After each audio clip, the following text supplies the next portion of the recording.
Good evening, everybody. My name is Maurice Jones, and I'm here again with Change the Narrative podcast. And today, our episode is going to be talking about changing your mind to change your life. And so, for this episode, I'm just going to give you what I call my 7 power habits for success. There's so many different things, so many different remedies, so many different practices that people say that kind of gets them to their place of success. But tonight I'm going to share with you just my 7. I mean, there's a list of them. I have a long list, but I feel with these 7 right here, when you finish listening to this podcast, you will have an understanding of where you are, where you could go, and what you need to do to get there. And so my number one habit that I do religiously, and being religious, you better do this, is prepare through prayer. Prepare through prayer is how I start off everything. And so when you look at preparation, it's you taking time to get clarity for what it is that you're trying to do. And so when you're brainstorming, right?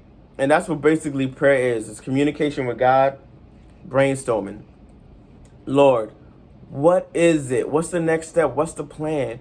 What do you believe I should be doing in this time? How should I go about doing this?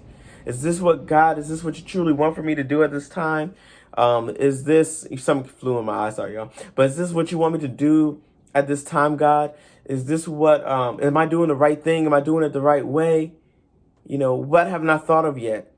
And in that time of meditation and listening, God is going to start pouring out and giving you things that's going to start formulating it together.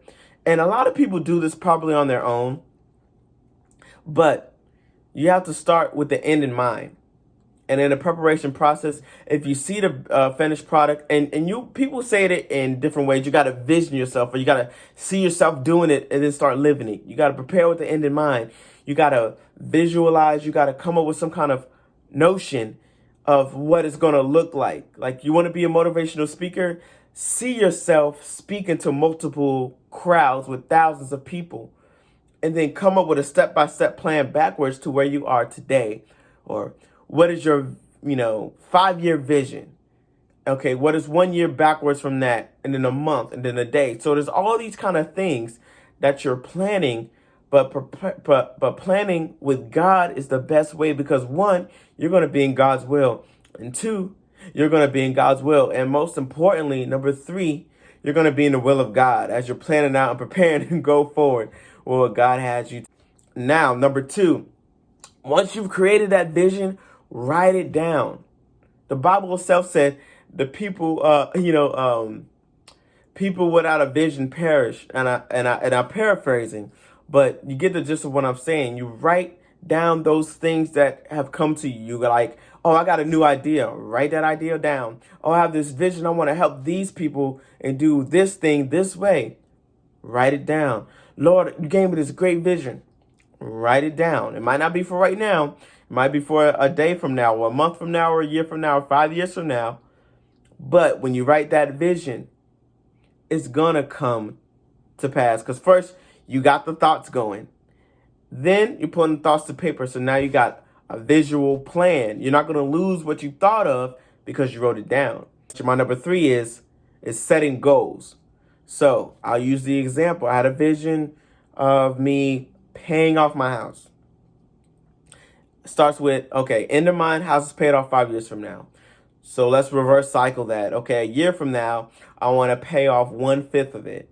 So what does that look like? Okay, backwards. Okay, I want to buy the house. And I haven't even bought a house yet, but I'm about to buy a house. So I'm going to buy the house, and then I'm going to make sure I save X amount of dollars daily and come up with a plan to earn that savings and pay that little bit of extra each month over the next 5 years to the point where I'll be paying it off. So right now, and to be honest, I have a list of 25 ideas that's going to help stretch and increase the income and the flow into my assets, I guess I'll say. And that's going to help me perpetuate the income to pay off my house in 5 years. And I guarantee you, doing it with the vision of God, it's going to be paid off in less than 5 years. I've heard people have paid, 30-year, 15-year mortgages off in 5, 7 years. So you write that vision down, make it plain, see it through. Whatever your vision is, I want to speak to a multiple of people. Okay. I want to share, my insight with the world. I want to travel to all the countries. Okay. You see yourself 3 years from now speaking at a conference in Europe. Okay. Backtrack that. What are you doing right now in this time? What are you doing?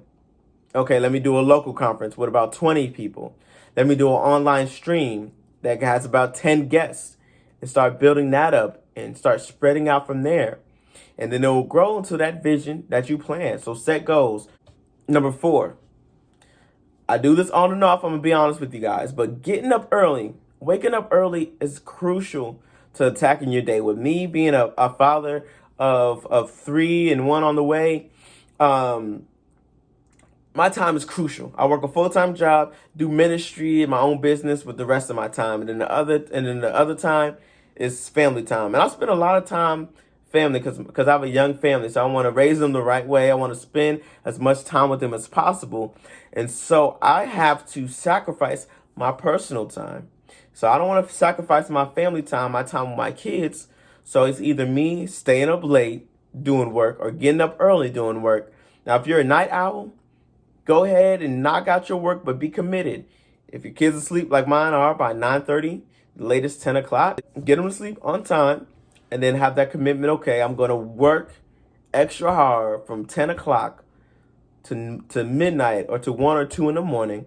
And then I'm going to get up and start my day at 7 o'clock. Or I'm going to go to sleep with my kids around 9:30, wake up at 5 o'clock and get that 2 hours in before the day, before I have to go to my other job and get it done. So whatever your remedy is, if you're a night person, take advantage. If you're a morning person, wake up and get at it. But it's going to be rewarding to you because you're putting in that extra effort for your dreams, your goals, what God has called you to do. Staying up late to study your word, waking up early to meditate on the Lord. That would change your life. That would change your day. Number 5, breaks and balances. And this is so crucial, but sometimes we get carried away with our breaks and our balances. So what I mean by breaks and balances is having your personal time with yourself when you're not doing work. Putting your phone down and away for 30 minutes, an hour, how long it needs to be. Turn off your notifications. Take a whole day off, at least once a week, if not once a month. No phone. Do it, once a month at least. A no phone day. Total family time. You got to do it. Take and balance it out. Like I said before, I have my family time. I make sure my family time doesn't cut into my work time. Make sure my work time doesn't cut into my family time. Make sure my time with the Lord doesn't cut into anything else.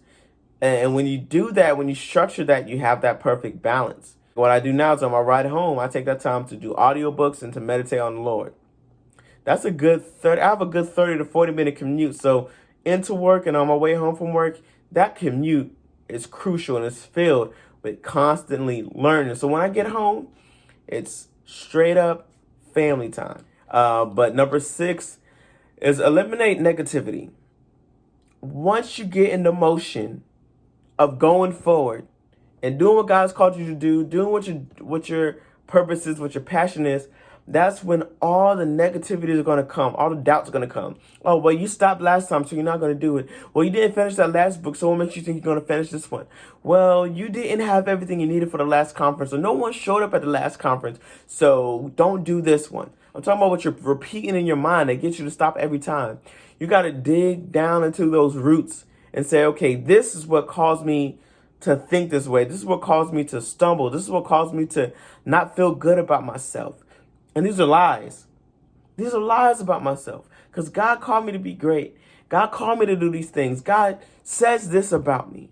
Because I believe in him. And with God, all things are possible. And he created me to do the impossible. So my last thing that I'm in with is after you trumped and cut out all the negativity, and start practicing speaking life over yourself. Start practicing speaking affirmations over yourself, or gratitude, or thoughts like believing, like faith. Faith is the substance of things hoped for, the evidence of things not seen. That's Hebrews 11:1. That's one of my favorite scriptures because we do not see these things.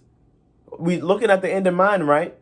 But once you have the end in mind, you start speaking that thing daily. I'm going to be spreading the gospel to every country. Right now, I'm doing it in America. I don't know what's going to be next, but it's coming. It's coming within the next year or two. And I'm speaking that over myself. My word, if I'm not there physically, one of my books is going to be there, or this video is going to be there. I have people listening from overseas now to my podcast. I'm like, what? It shows you, right? And I'm like, okay, now my voice is being heard in every country, spreading the gospel. And so that was one of my goals, to be heard in every country, delivering the gospel of Jesus Christ. I'm actually learning other languages now, self-taught, to be able to convey the message. That's another 5-year goal of mine. Speaking at least 4 or 5 different languages, giving people the gospel. Because we can do it, whatever God puts on our hearts to do. Whatever your goal is, whatever it is that you're trying to do, be confident in that which God has given you. Do not doubt what God has shown you.